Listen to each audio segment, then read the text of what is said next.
Hi guys, assalamu alaikum, welcome back katika channel yangu.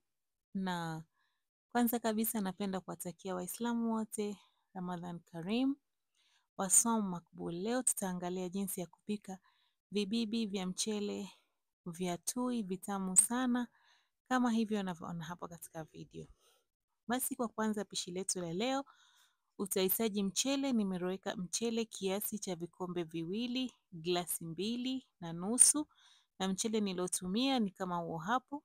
Pia utahitaji tui ambayo kipimo chake ni sawa sawa na cha huo mchele ulioroweka.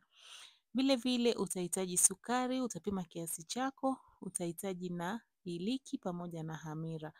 Upande wa iliki utaweka kulingana na sehemu uliopo. Kama ni ya joto utaweka kiasi, kama ni ya baridi basi utazidisha. Kwenye blender yako utaweka mchele, sukari, iliki, hamira na tui lako. Saga vizuri mpaka mchanganyiko wako uwe kama wa uji. Please guys, nakuomba kama ni mgeni hapa, naombeni sana mulike hii video, subscribe, share na wenzenu. Naombeni kwanza like hii video wapenzi, inasaidia sana ukuaji wa chaneli yangu. Uzito uji wako unatakiwa uwe kama hivyo hapo katika video. Utaumimina sehemu ili upate kuumuka, kisha kama una mwingine unaweza ukaendelea kusaga mpaka pale utakapomaliza mchanganyiko wako wote.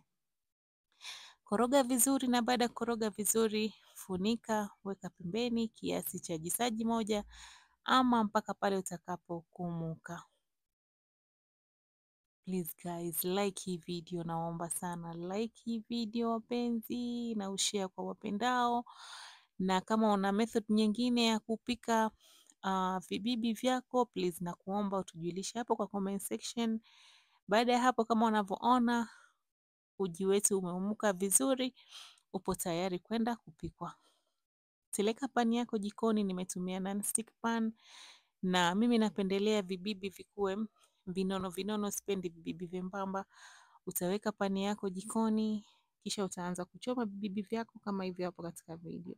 Fuata maelekezo haya niliyosema hapa ili upate vibibi vitamu. Na make sure mchele wako unaoroweka usiku mzima ndio upate kusagika kwa urahisi. Funika na wacha upikie kwa moto mdogo mdogo. Utapika mkate wako mpaka uone hivyo vibofu vya juu vyote vimeondoka.